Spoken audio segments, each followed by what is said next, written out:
দাঁড়া দাঁড়া, একটু ধীরে, একসাথে করতে গেলে তো ক্লান্ত হয়ে যাবি। প্রথমে ওর সাথে, তারপর আমার সাথে চুল কেটে এসেছি বলে শান্তি লাগবে। খোলা আকাশের নিচে বেশি আনন্দ পাওয়া যায়, আগে যা কোনোদিন পাসনি, আজ সব পাবি। আমার নাম রনি। এটা কোম্পানিতে কাজ করি, আর কর্মসূত্রে বাড়ির বাইরে থাকি। একা একটা বাড়ির উপর তলাটা ভাড়া নিয়ে, বয়স 25। একটা প্রেম করতাম, কিন্তু সেটা কেটে গেছে এই 1 মাস আগে, যখন এই বাড়িতে ভাড়া এলাম। মনে খুশির ঝিলিক খেলে গেল, কারণ বাড়িতে শুধু 2 জন মহিলা থাকেন, এক বৌদি আর এক কাকিমা, মানে যার বাড়ি সেই কাকু আমার মতোই কর্মসূত্রে বাইরে থাকে, আর তার এক ভাইপো ছোট থেকেই এই বাড়িতেই থাকে। সে এখন মিলিটারিতে চাকরি করে, কাজেই ওই 2 জনের স্ত্রী শুধু এই বাড়িতে থাকে। হ্যাঁ, সাথে অবশ্যই একজন কাজের লোক থাকে। কিন্তু সেই গ্রাম্য স্বভাবের কাকিমাকে দেখে বয়স ওই 44 বা 45 বলে মনে হয়। গায়ের রং ফর্সা, একটু স্বাস্থ্যবান, যার ফলে একেবারে বাঙালি মাঝবয়সী মহিলাদের মতো দেখতে। বাড়িতে শাড়ি, ব্লাউজার, পেটিকোট পরে থাকেন বাঙালি মহিলাদের মতো। তার সবচেয়ে আকর্ষণীয় হচ্ছে চোখ দুইটা, দেখতে এমনিতে সুন্দর আর মোটামুটি মাঝে, কিন্তু চোখ দুটোর জন্যেই রূপসী মনে হয়। নাকের নিচে একটা তিল আছে, সাথে একটা মিষ্টি হাসির এক্সপ্রেশন মুখে লেগেই আছে। এক কথায় দেখেই সবার মন জুড়িয়ে যায়। অন্যদিকে বৌদির বয়স 37। তার বয়স আমি জানি, কারণ একবার বৌদির আধার কার্ড জেরক্স করে এনে দিয়েছিলাম। তখন খেয়াল করেছি তার নাম পরমা শ্যাওলা। গায়ের রং খুব একটা স্বাস্থ্যবান নয়, রোজ রীতিমতো ব্যায়াম করে নিজেকে মেনটেন করেছেন। শ্যাওলা হলেও দেখতে বেশ মিষ্টি, মুখে সবসময় হাসি লেগেই আছে। যেদিন প্রথমেই বাড়িতে এসে উঠলাম, সেদিন বিকেলে বাড়ির সামনে এক সিগারেটের দোকানে দাঁড়িয়ে সিগারেট টানছি। দোকানদার জিজ্ঞেস করল, ওই বাড়ির ভাড়াটে নাকি? বললাম, হ্যাঁ, আজই এলাম। শুনে হেসে উঠে বলল, 2 জন মহিলা আছে ওই বাড়িতে। বুঝলাম বৌদি এর কাকিমার কথা বলছে।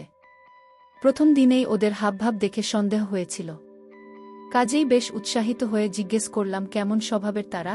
দোকানদার বলল, পাড়ার এমন কোনো লোক নেই যার সাথে বন্ধুত্ব করেনি। পাড়ার কোনো মহিলাই ওদের সহ্য করতে পারে না, কারণ সবার স্ত্রী নাকি ওই 2 জনের বিশাল ভক্ত। আর ওরা 2 জনেও নাকি বেশ রসিক আর মিশুক স্বভাবের, গল্প করতে ভীষণ ভালোবাসে। কদিন যেতে না যেতেই বেশ বুঝলাম ব্যাপারটা। 2 জনে দেশ মিশুকে আমার সাথে বেশ ভালো বন্ধুত্ব হয়ে উঠল। ফেসবুক আর হোয়াটসঅ্যাপে মজার মজার জোকস আর কথাবার্তা চলতে থাকল। আস্তে আস্তে সব রকম কথাবার্তা বলতে থাকল। কাকিমার মুখে দেখলাম কিছু আটকায় না।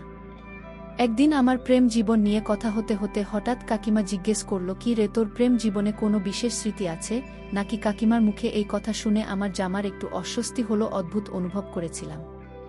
নিজেকে সামলে নিয়ে বলেছিলাম, কি করব? শুনে কাকিমা মুখ বেঁকিয়ে বলেছিল, থাক, অত নেকা সাজতে হবে না, ভালোই জানো কি কথা বলছি। সাইড থেকে বৌদি হাসতে হাসতে বলেছিল, কাকি তোমার মুখে না কিছু আটকায় না, বেচারা দেখো কি লজ্জা পেয়েছে। সেই শুনে কাকিমা বৌদিকে ইশারা করে বলেছিল, লজ্জা না ছাই, কি কি ভেবেছিস ও আমাদের নিয়ে? কিছুই ভাবে না নাকি? সত্যি বলতে এটা শুনে বেশ লজ্জায় পেয়েছিলাম। বলেছিলাম, হ্যাঁ ভাবি তো। শুনে বুদি বলেছিল, ভাবনাটা নিজের কাছেই রেখো। কিন্তু একদিন কাকিমা ছাদে আমার রুমের সামনে কাপড় মেলতে আসে। আমাকে বেশ অবাক করে বলল, রনি, আমার আর পরমার ছোট জামা মেলে গেলাম, নোংরা যেন না হয়। আসলে একদিন কারো একজনের জামা এরকম ভাবেই ছাদে মেলা ছিল, আর আমি সেটা নামিয়ে রেখেছিলাম। যদিও তাতে তেমন কোনো সমস্যা হয়নি, তবুও বুঝলাম কোনো না কোনো ভাবে ধরা পড়ে গেছি। বললাম, কেন? নোংরা হবে, নিচে পড়ে গেলে আমি তুলে দেব। কাকিমা হেসে বলল, হ্যাঁ তুলে এখানেই রেখো, অন্য কিছু করো না যেন।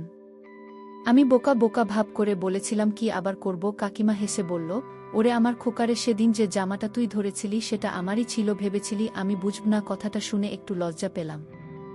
যাই হোক, সেদিনই বুঝেছিলাম কাকির সাথে কাজ করতে হবে। আর ভাবছিলাম যদি বৌদির সাথেও কাজ করা যায় তাহলে তো ভাগ্য বদলে যাবে। কিন্তু তেমন ভালো সুযোগ পাওয়া যাচ্ছিল না।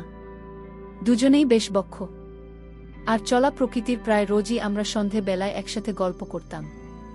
আমি চা টিফিন খেতাম কাকিমাদের ওখানেই। কাকিমা মাঝে মধ্যেই ডাবল মিনিং কথা বলতো, আর বৌদি সেই শুনে হাসত।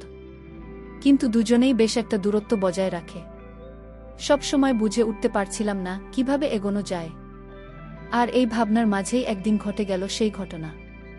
অপ্রত্যাশিতভাবেই এক ছুটির দিনের সন্ধ্যায় সিনেমা দেখছিলাম। ভেবেছিলাম সিনেমা দেখে একটু কাজ করব, তারপর চা খেতে বৌদিদের কাছে যাব। দরজাটা বোধহয় ঠিক করে লাগায়নি।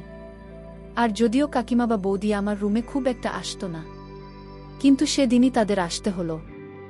আর তারা ঘরে ঢোকার সাথে সাথেই ঘটনা ঘটে গেল। হঠাৎ কাকিমার বৌদি ঢুকে পড়ল। আমরা তিনজনই অবাক হয়ে গেলেও কাকিমা দেখলাম দ্রুত ব্যাপারটা সামলে নিল।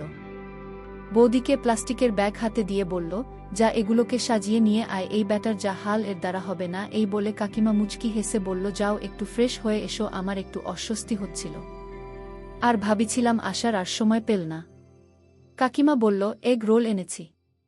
আমি কাকিমার ক্যাজুয়াল ভাব দেখে একটু অবাকই হলাম। এত বড় একটা ব্যাপার, এর পরেও ভাবটা এমন যেন কিছুই হয়নি। আমি উঠে বাথরুমে গিয়ে ফ্রেশ হতে হতে ভাবলাম আজ হয়তো একটা নতুন অধ্যায় শুরু হতে পারে। বাথরুম থেকে ফিরে দেখি বৌদি আর কাকিমা এগ রোল খাচ্ছে। বন্ধুরা, এ সময় কিছু ঘটনা ঘটে যেগুলো সরাসরি বলা যাচ্ছে না। তোমরা কমেন্টে দেওয়া লিঙ্ক থেকে আমার ওয়েবসাইট ভিজিট করো, সেখানে একদম খোলামেলা গল্প দেওয়া আছে। কাকিমা এবার উঠে বিছানা ছেড়ে বাথরুমের দিকে যেতে যেতে বলল, নে এবার তোরা কাজ কর, তোর বৌদির সমস্যা এখনো সমাধান হয়নি। আমি চললাম রান্না চাপাতে। রাতে খেয়ে দে, তারপর তোদের সাথে বোঝাপড়া আছে। কাকিমা চলে যেতেই বৌদির সমস্যা সমাধান করতে লাগলাম। বন্ধুরা, তোমরা নিশ্চয়ই বুঝতে পেরেছ কিসের কথা বলছি। দেখতে দেখতে 1.5 মাস কেটে গেছে। এর মধ্যে রোজই কাজ করতাম আমরা বৌদির সাথে। আমার সম্পর্কটা শুধু কাজের মধ্যে সীমাবদ্ধ নেই, বেশ একটা গভীর বন্ধুত্বে পরিণত হয়েছে। কেউ কাউকে অবশ্য ভালোবাসিনি আমরা, কিন্তু দুজনেই বুঝি দুজনের মনে কি রয়েছে। কাকিমা ও আমাদের একা সময় কাটানোর জায়গা করে দেয়া। মাঝে মধ্যেই শুধু আমি আর বৌদি একসাথে সময় কাটাই, সেখানে আবেগটাই বেশি থাকে। কিন্তু কাকিমার সাথে থাকলেই আবেগটা আর থাকে না, অন্য কিছুতে পরিণত হয়। আমি আর বৌদি দুজনেই এই সময়গুলো উপভোগ করি। এই 1.5 মাসে আমি অনেক পরিণত হয়ে উঠেছি। এখন আর আগের মতো সহজে হাল ছেড়ে দিই না। কাকিমার বৌদি একসাথে থাকলেও না, ওরাও নিজেদের মধ্যে বলাবলি করে যে আমি নাকি কাজে আস্তে আস্তে দক্ষণ হয়ে উঠছি। এর মধ্যেই একদিন সম্পূর্ণ অন্যরকম এক অভিজ্ঞতা হলো। সেদিনটা রবিবার ছিল, ছুটির দিন। কাকিমার দুপুরে স্নান করে আমাকে বলে রেখেছিল, আর কাজ করার সময় অনেক ধৈর্য ধরতে হবে। পুরো আগুন হয়েছিল। সন্ধ্যায় কাকিমার সাথে বৌদিও যোগ দিল। পরিবেশটা ছিল দারুণ প্রাণবন্ত। ঘণ্টাখানেক পর কাকিমার বৌদি বিশ্রাম নিচ্ছিল, আমি শুয়ে আছি। এমন সময় কাকিমার ফোনটা বেজে উঠল।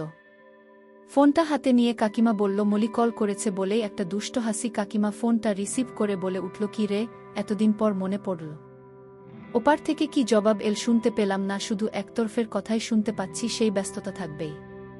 এখন আমাদের কি আর মনে পড়বে? শোনো, আমাদের বাড়িতে ইয়াং একটা ছেলে ভাড়াতে এসেছে, অনেক মিশিকার বন্ধু, সুলভ স্বভাবের। তুই চাইলে পরিচিত হতে পারিস। অনেক কাজের। অন্য ছেলেটা আমাকে আর পরমাকে অনেক সাহায্য করে, কাজে একদম দক্ষ। ওর সাথে কাজ করে আমরা অনেক আনন্দে আছি। তাদের কথা শুনে বুঝলাম এই মলিও তাদের মতোই। বৌদিকে আসতে করে জিজ্ঞেস করলাম, কে এটা? বৌদি বলল, মলিদি কাকিমার ননদ। আমি দিদি বলেই ডাকি, আমার থেকে 1 বছরের বড়। বললাম, এও কি তোমাদের মতোই নাকি? বৌদি শুনে শুধু হেসে উঠল, কিছু বলল না আমাকে। ওদিকে কাকিমার ফোনে কথা তখন চলছে, কি আর করবি তুই, যা জিনিস। তোর কথা ভাবলে আমার কেমন যেন মনে হয়। তোর অফিসের ছেলেগুলোর আর দোষ কোথায়? কাকিমা ফোনে আমার সম্বন্ধে অনেক কথা বলছিল, এসব বলাতে বেশ ভালোই লাগছিল। নতুন ভাড়াটে, হ্যাঁ, ট্রেনিং দিচ্ছি বলে হাসতে লাগলো। কাকিমাকে এত হাসতে দেখিনি। এর আগে বুঝলাম বৌদি থেকেও বৌদির নন্দে কাকিমার বেশি কাছের বন্ধু। কাকিমা মলিদির কাছে আমার নামে অনেক প্রশংসা করেছে বলে মলিদি আমার সাথে সাথে ভিডিও কলে কথা বলতে চায়, আমার সাথে পরিচিত হতে চায়। যদি তার হয় তাহলে কাজও জুটতে পারে। একটু পর ভিডিও কল দেওয়া হলো। মলিদি আমাকে দেখে অনেক খুশি হয়েছে। সেদিন কলে যা হয়েছিল তা আসলেই অনেক মজা ছিল। বন্ধুরা, ইউটিউবের কড়া নিয়মের কারণে এসব ঘটনা সরাসরি বলা যাচ্ছে না। তোমরা কমেন্টে দেওয়া লিঙ্ক থেকে আমার ওয়েবসাইট ভিজিট করো, সেখানে একদম খোলামেলা গল্প দেওয়া আছে। এরকম একটা বাড়িতে এসে আমার ভাগ্য বদলে গেছে। এরকম বাড়ি হাতছাড়া করতে আমি রাজি না। তাছাড়াও সময়টা ছিল দুর্গাপুজোর। দাদা এসেছে, সেজন্যেই কাকিমার বড় ছুটি পায়নি।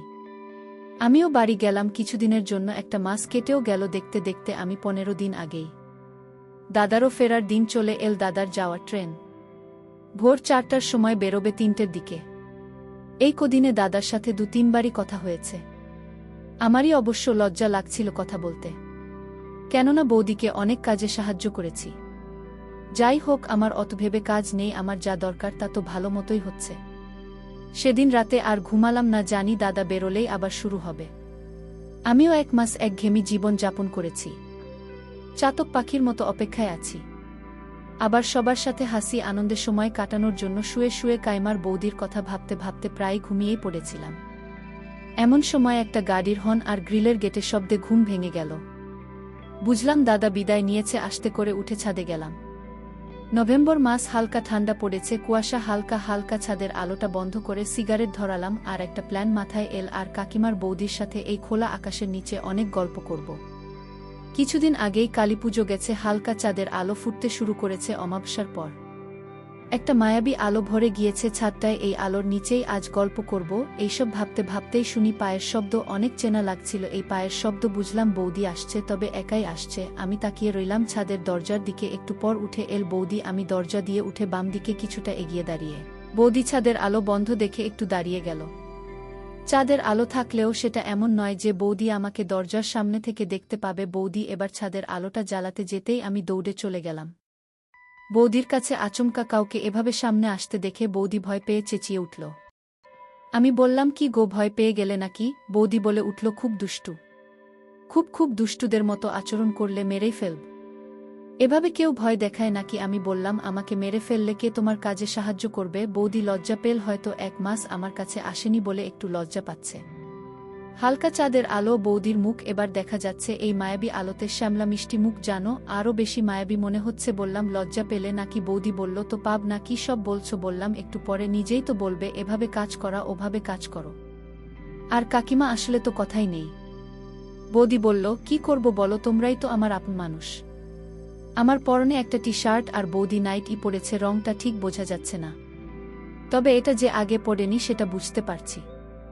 হয়তো দাদা কিনে দিয়েছে। বললাম, কাকিমা কই? বৌদি এবার একটু রাগ দেখাল। বলল, ও কাকিমাকে দিয়ে কি হবে? তাহলে ছাড়ো আমাকে, আমি গিয়ে ডেকে দিচ্ছি। আমি হেসে উঠলাম আর বললাম, জিজ্ঞাসা করলাম কারণ? তখন তোমার সাথে সময় কাটাতে পারব সেটা জানার জন্যে। বৌদি হালকা হাসি দিয়ে বলল, কাকিমা ঘুমোচ্ছে। ভেবেছিলাম আমরা 3 জন মিলে এই খোলা আকাশের নিচে অনেক গল্প করব, কিছু তার হলো না। বৌদি বলল, আমি তো আছি, আমার সাথে গল্প করো। এরপর আমি আর বৌদি সারা রাত চাঁদের আলো, খোলা ছাদের নিচে অনেক গল্প করেছি।